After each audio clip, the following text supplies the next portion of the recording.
Kita lanjut berikutnya, ini pengaruh-pengaruh lain yang dapat berpengaruh pada kualitas sinyal ya. Jadi penerimaan sinyal itu bisa dipengaruhi oleh beberapa hal. Yang pertama adalah fading ya.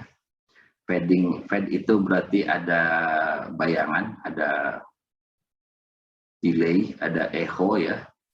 Jadi sinyal itu karena ada pantulan, ada difraksi, dia akan mengalami perbedaan fasa antara sinyal utama, kemudian sinyal pantulan, ada sinyal yang terdifraksi juga akan mengalami pergeseran ya. Nah, ada beberapa macam. Yang pertama adalah fast fading ya. Fadingnya cepat, berubahnya langsung sinyal penerimanya akan naik turun dengan cepat. Kemudian ada slow fading. Ini kalau slow fading berarti dia terus menerus ya. Kalau fast fading itu misalkan ada pemantul berupa bis gitu ya, itu sangat cepat pantulannya bis, hanya sesaat dia akan berpengaruh terhadap sinyal. Tapi kalau slow fading ini lebih banyak ke gedung yang tetap lokasinya ya. Nah, jadi ini kalau lihat di gambar ini kalau secara path loss biasa, sinyalnya terlihat seperti lurus, pada kenyataannya dia akan mengalami naik turunnya sebetulnya. Kalau kita sampel di sini, kita lihat di sini, dia mengalami naik turun sinyalnya secara continuous. Dan di sini kalau dilihat lagi di fast fadingnya bisa kelihatan naik turunnya secara cepat. Itu jadi kenapa disebut fading? Yang pertama adalah penyebab slow fading. Variasi long term pada level rata-rata dikenal sebagai fading atau shadowing atau bayangan ya, atau long normal fading. Fading yang disebabkan oleh shadowing. Distribusinya kita hitung nanti secara long normal ya. Jadi distribusi fading ini bisa digunakan menggunakan statistik, menggunakan distribusi log normal, sehingga probability density function-nya dalam desibel akan sama dengan 1/(-2pi(O) kali E pangkat min M rata-rata M kuadrat dibagi 2 tau kuadrat. Di mana M adalah penerimaan sinyal sebenar, M dalam desibel, contohnya adalah 10 M, di mana M besar adalah level sinyal rata-rata ya. Berarti ini sebetulnya adalah M aksen yang ini ya. Dengan auto adalah standar deviasi dalam desibel. Nah, ini distribusi log normal. Kalau kalian belajar lihat lagi di statistik, distribusi normal dengan melebar 2 kali standar deviasi. Ini nilai rata-ratanya, nilai M-nya.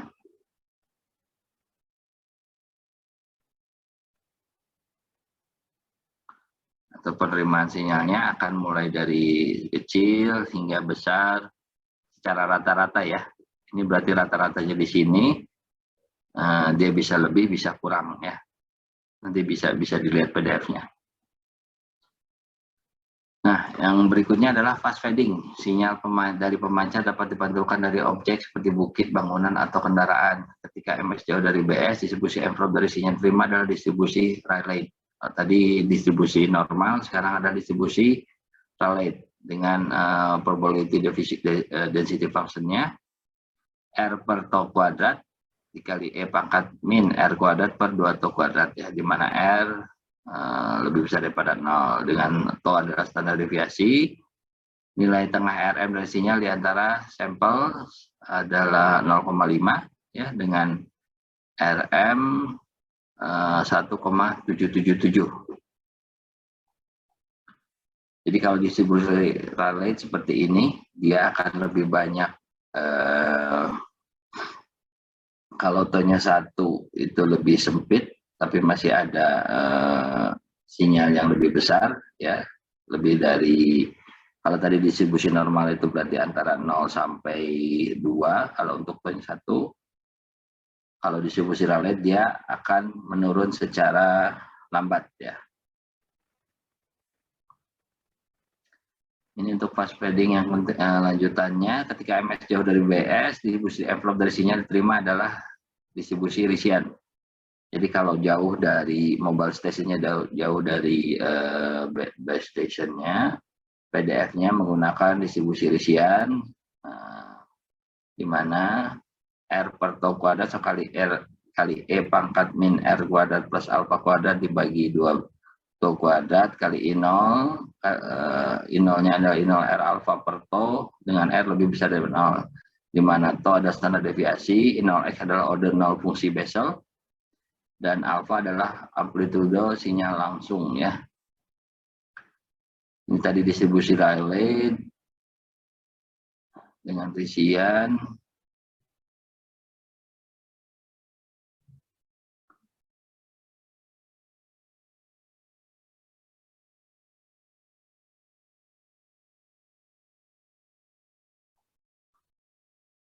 Oke. Kita lanjut, karakteristik amplitudo seketika atau karakteristik of instantaneous amplitude. Yang pertama adalah level crossing rate, yaitu rata-rata berapa kali per detik envelope sinyal melintasi level ke arah positif. Ya, jadi garis sinyalnya atau penerimaan sinyalnya melewati ke arah positif berapa kali, fading rate-nya berapa kali approach-nya melintasi nilai tengah dalam arah positif persatuan waktu, kedalaman fading, depth of fading, rasio nilai kuadrat rata-rata dan nilai minimum sinyal fading, kemudian fading duration, waktu sinyal di bawah ambang batas yang diberikan.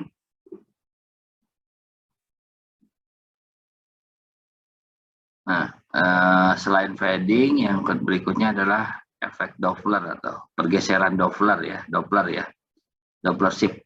Jadi efek Doppler ini terjadi ketika sumber gelombang dan penerima bergerak menuju satu sama lain. Jadi kalau ada dua HT ya di dalam kendaraan, dia bergerak saling mendekati. Ya. Ini akan mengalami efek Doppler ya. Frekuensi sinyal yang diterima tidak akan sama dengan sumbernya. Ketika mereka bergerak menuju satu sama lain, frekuensi sinyal yang diterima lebih tinggi dari sumbernya. Ketika mereka saling berlawanan arah, frekuensinya akan berkurang. Jadi ini ada perhitungan untuk penerimaan sinyal kalau kendaraan atau HT-nya bergerak ya. Jadi kalian yang biasa menggunakan, sekarang kita udah biasa menggunakan HP ya. Dulu kenapa disebut kadang-kadang GS? Dulu pertama kan GSM ya, Global System Mobile Global System Mobile Communication, GSM. Kita sering menyebutnya gerak sedikit mati ya, karena zaman dulu seluler itu nggak bisa dipakai buat berjalan ya, karena ada beberapa efek ini tadi ya, efek Doppler, efek fadingnya ya. Jadi setelah itu ketika ada 2G, 3G itu mulai berkembang, bisa bergerak, kita pakai sambil jalan HP-nya ya, kemudian bisa pakai dengan kendaraan, kemudian sekarang bisa dipakai oleh kereta kecepatan tinggi ya, 100 km per jam.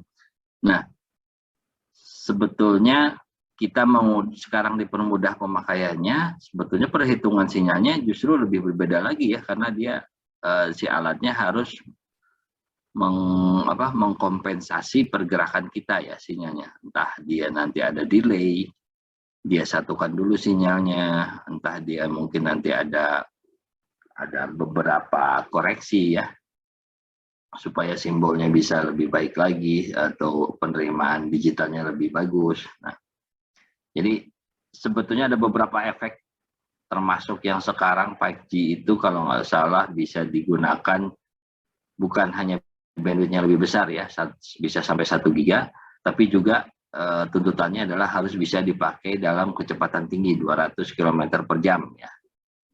Jadi pada saat 200 km per jam sinyalnya harus masih bisa diterima dengan baik. Jadi contohnya kalian pakai 3G atau 4G GSM, ketika kalian naik bis di jalan tol gitu ya, jalan tol katakanlah ke Jakarta atau ke bukan ke Bandung, mungkin ke Purwakarta. Nah, ketika kecepatannya tinggi, kalian sedang telepon, mungkin ya bisa berasa juga bahwa suara orang yang didengar atau suara kita yang didengar oleh lawan bicara itu tidak akan jelas karena ada beberapa efek seperti ini ya. Jadi efek pergerakan ini berpengaruh kepada sinyal, berpengaruh pada penerimaan sinyal ya. Karena ada perubahan atau pergeseran frekuensinya ya, karena pergerakan kita. Jadi frekuensi yang sinyal diterima adalah FR sama dengan FC, frekuensi carrier dikurang FD, frekuensi geraknya. Di mana aja frekuensi sumber sinyal, dia ada frekuensi Dopplernya, di mana pergeseran Doppler dalam frekuensi sama dengan V per lambda kali cos theta, di mana V adalah kecepatan bergerak. Kalau kecepatan kita tadi 100 km per jam, 150, 200 ya. Kemudian lambda adalah panjang gelombang sinyal carrier. Cos theta ini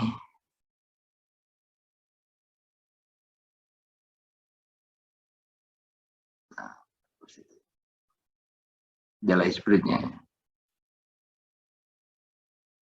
Nanti saya cari lagi nih cos theta, kemungkinan sih sudutnya ini nih.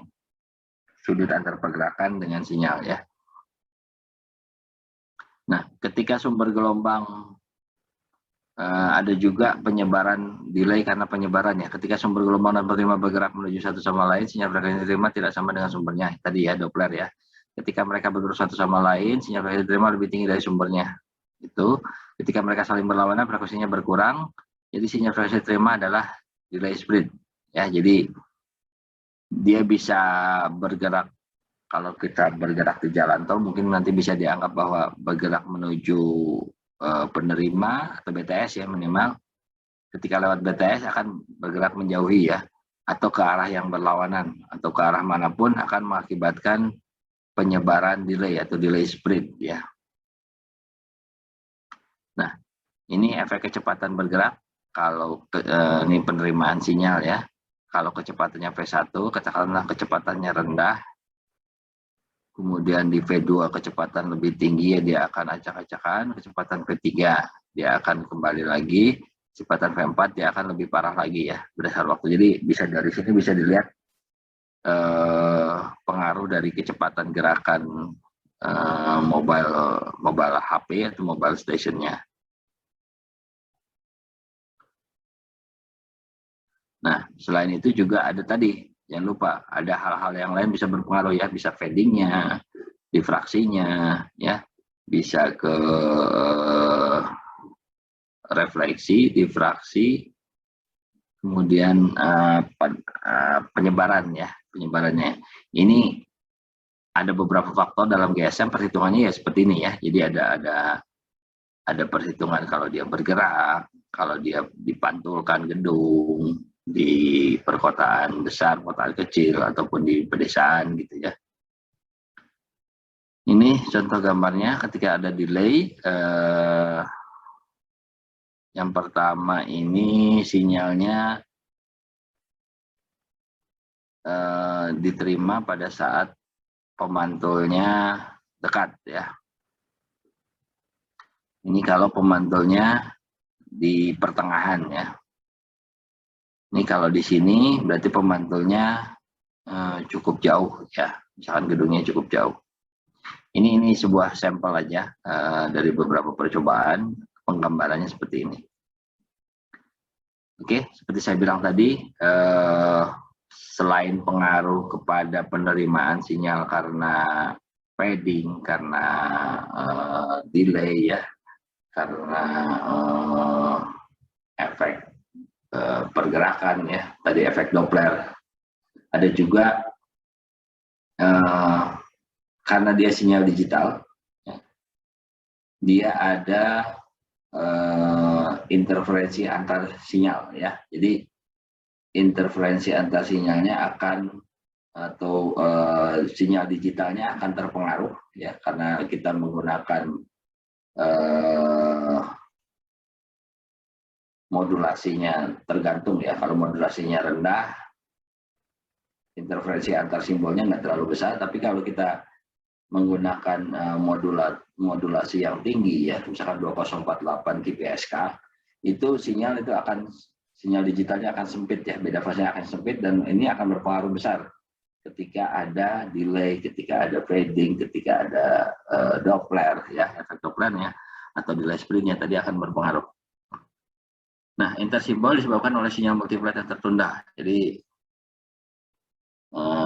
kalau tadi jalurnya path loss adalah lurus, karena dia mantul jalurnya lebih lambat ya. Ini akan berpengaruh.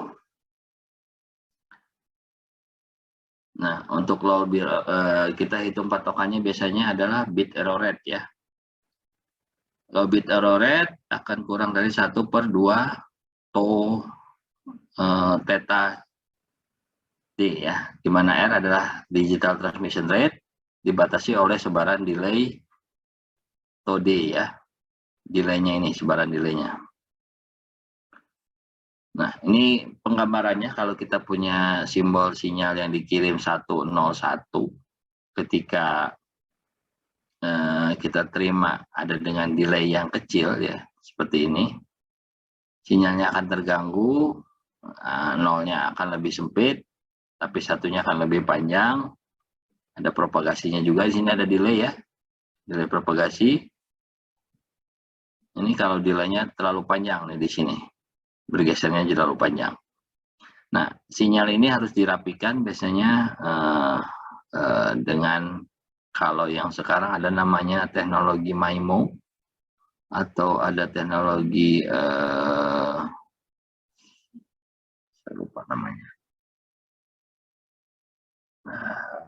konvolusional ya, OFDM biasanya, orthogonal frequency division, OFDM, orthogonal frequency division multiple access ya.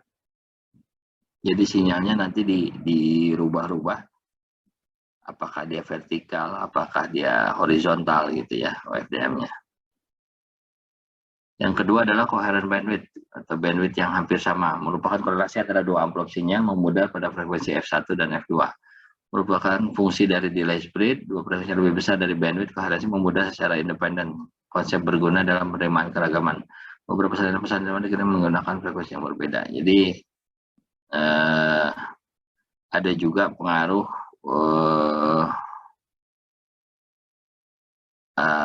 katakanlah antara dua BTS yang berdekatan, itu kan si sinyal sebetulnya beda frekuensi, tapi dia akan saling menyerahkan ya, atau frekuensinya jadi tidak begitu jelas ya, hampir sama frekuensinya dia, jadi sinyalnya akan berdekatan.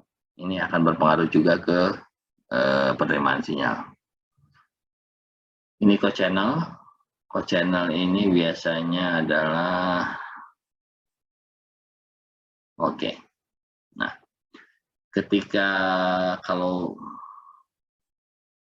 di BTS di seluler itu ada namanya seluler, itu karena bentuknya seperti sel ya, sel sebelahan gitu ya. Antara sel biasanya harus ada frekuensi rius ya. Frekuensi itu tidak bisa digunakan katakanlah satu tasik itu antar BTS berbeda, nggak bisa. Ya harus ada frekuensi rius, biasanya sekitar, kalau kita pakai perhitungannya adalah segi 6, itu sekitar 7 frekuensi. Di sebelahnya lagi atau di seberangnya kita bisa ganti pakai frekuensi yang sama. Nah, tapi bukan berarti frekuensi yang sama ini tidak akan saling sampai ke frekuensi berikutnya, bisa. Nah, namanya adalah interferensi co-channel, karena frekuensinya sama ya, meskipun saling berjarak jauh, dia akan saling berpengaruh. Ada sinyal-sinyal yang menjadi noise akan mengganggu sinyal utama ya. Jadi co-channel interferensi itu adalah interferensi dari BTS dengan frekuensi yang sama ya, sehingga berpengaruh pada sinyal penerimaannya. Jadi secara probabilitasnya, jika RD lebih besar, kurang dari BRU, probabilitas co-channel sama dengan PCO sama dengan P RD kurang dari BRU ya. Oke, saya kira itu bagian kedua dari materi ini. Dan hari ini tidak ada yang hadir, jadi saya nanti share aja rekamannya. Saya cukupkan untuk materi ini. Terima kasih. Selamat pelajari ulang lagi. Silahkan pelajari secara umum ya dari media-media internet. Hal-hal yang lain yang tidak kalian pahami di sini bisa melalui YouTube ataupun melalui tulisan-tulisan. Saya kira saya cukupkan. Terima kasih. Assalamualaikum warahmatullahi wabarakatuh.